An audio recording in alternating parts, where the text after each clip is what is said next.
Hey guys, welcome back. Robocraft early access coverage. This is episode 104. I'm Igneous, and today, out of nowhere, it's a new build. It's not a Megabot. We're not there yet. It's a medic.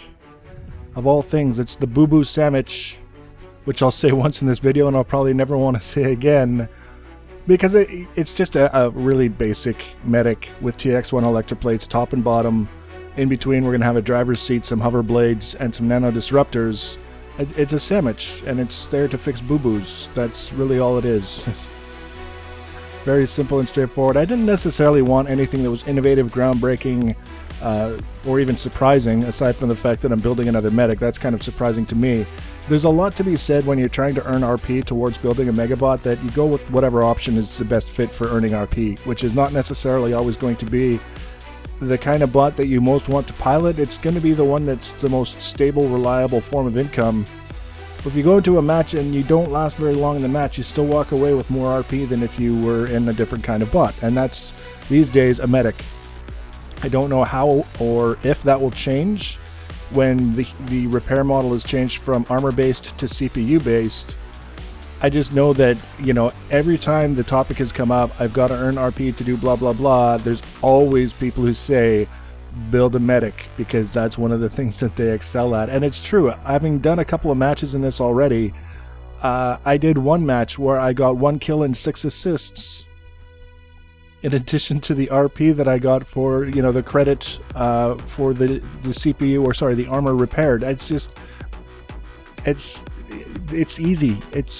It's reliable. You follow around a Megabot, and in a little flat bot like this, you can duck in behind the Megabot to avoid frontal ground fire, and then if you know you're taking fire from someone up in the air, say plasma, you can go up in the air and avoid most of the splash. TX1 electroplates will soak an awful lot of plasma splash, but we also have to be aware that there's a little bit of a gap in between where we're going to be soaking a little bit of damage from the splash.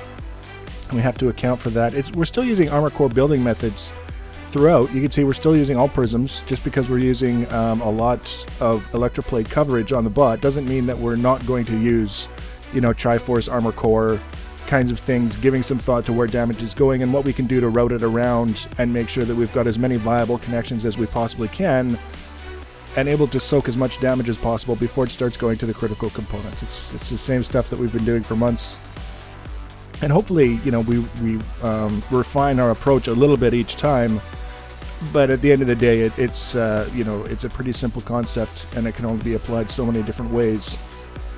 So here is basically, I think I spent about 3 million RP to make this bot happen. 2 million of that, or just shy of 2 million of that, was for 4 TX1 electroplates, the flat guys. 2 of them are sitting on top now. I bought 6 tier 10 hover blades, and then found out after the fact that I already had 10 sitting in my inventory, so I felt a little bit silly about that. And I bought 6 tier 10 nano disruptors, because if you're going to be in tier 10 trying to repair other bots, anything less is just kind of silly, I think. It's not really the kind of thing that I would want to be doing. If you're just moving up from tier 9, all you've got is your tier 9 nano disruptors, and you're in the process of saving, then by all means use them, because that's what you've got. In our case, didn't really have an excuse to be buying tier 9 or tier 8 when we know we're going to be using it in tier 10. And other than that, we didn't really buy much. So out of the 3 million that we spent total to get the components we need or thought we needed to do the builds, 2 million of that is going to be recycled back into a Megabot at some point in the future, because it's pretty safe bet you'll be using electroplates on a Megabot, even if you're not big on electroplate builds. It just makes sense. And I don't have any difficulty envisioning a Megabot that has 4 of these gigantic flat electroplates on it. In fact, right now, we're basically done with the guts, and all we have to do is figure out how to make the electroplates on the bottom stick, and the bot is very close to being done. I'm kind of sticky when it comes to hoverbots, that I like to have some thrusters on there just to improve the speed a little bit. Nothing worse than trying to get somewhere and you know you could be faster if you had just given a little bit more thought to things like speed and how important it is. So a couple of thrusters, we'll find a spot for them, but first, before we even get that far, we want to make sure that we get everything tucked away the way that we need it to be. Tucked away, connected, and fit within the sandwich. That's the goal. So we're going to be doing little bit of match footage with this guy. Again, it's just I really believe very strongly that the whole repair nanobot medic thing in this game needs a rework, if only because it's so straightforward.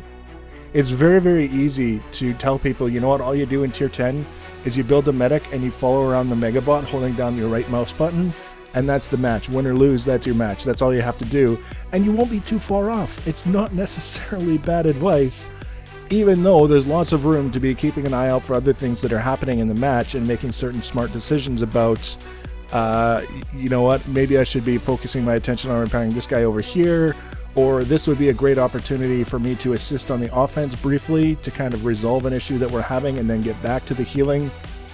There's lots of room for those kinds of decisions, but at the base of the entire thing is still that understanding that you just follow the megabot and hold down a button, and that's all you have to do.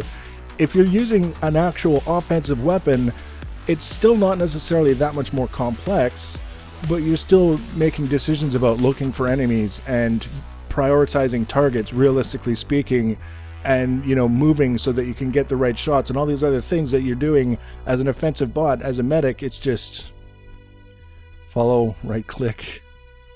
Goddamn Easter Bunny in my bot. It is the Easter event. There's 2 days of free premium floating around, which is a good time to have 3 tier 10 bots for the weekend. Earn a little bit of extra RP. We've already pretty close to completely earned back what we spent on nano disruptors and redundant hoverblades, just, you know, goofing around, seeing what we could do with this bot in some tier 10 matches.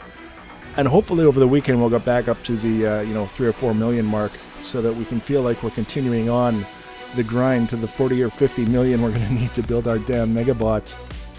So this is just kind of a polishing pass, checking some connections, making sure wherever possible we've got some redundant connections, and recognizing, very important, that this is not a big beefy bot. It's not really designed to soak a lot of damage with the armor core triforcing thing. It's all about the electroplates, and you can see it's very low profile. It's got some decent speed. It's got pretty good exposure for the guns to be able to get, you know, 4, 5, 6 guns healing a target if that's what you're needing to do. There's not much more to be said. There's Easter eggs all over the damn place. I've tried shooting the Easter eggs. You can't. There's no special surprises in any of them. So next episode we're going to be doing some match footage in this guy. We're just going to talk about the state of the repair game, and you know, earn some RP. So if you want to be notified when I add that and other Robocraft and other game videos, you can always subscribe to my channel. You can also follow me on social media. Links for that are always in the information section below the video. Please leave your comments and feedback. Thanks for watching, guys, and take care.